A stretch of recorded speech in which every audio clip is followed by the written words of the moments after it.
Mga katigangers, first break, bulbulong ma'am,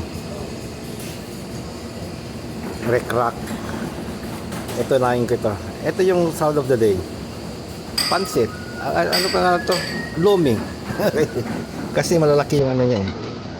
Malaki yung parang pansit niya eh. Nakatikim na ko ng ganito, kaya lang ito malalaki kasi ito. Masarap ito. Parang hindi masarap pero masarap. Yun ang sound of the day.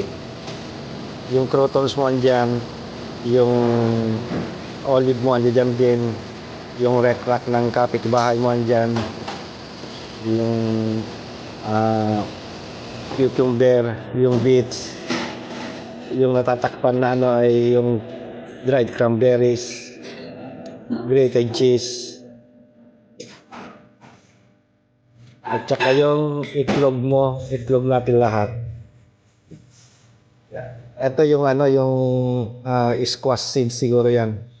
At saka ito yung ano, yung sunflower seeds. Ang panulak natin ay taso yung iyadan nyo. Ilagyan ko ng dalawang ano, slice ng lemon kasi medyo yung boses ko sinisipon ako.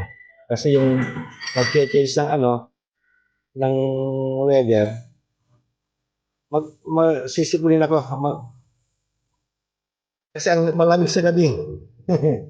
Malamig sa gabi. Eh sa araw, summer. Hindi naman mainit. Hindi naman mainit. Kasi pag nasa lilim ka, eh, yung hangin, ay parang galing din sa aircon, malamig. Kaya lang, sa gabi, malamig. Kaya yun, medyo masama. Eh tama na yung daldal kasi sumasakit ang lamunan ko. Bye-bye!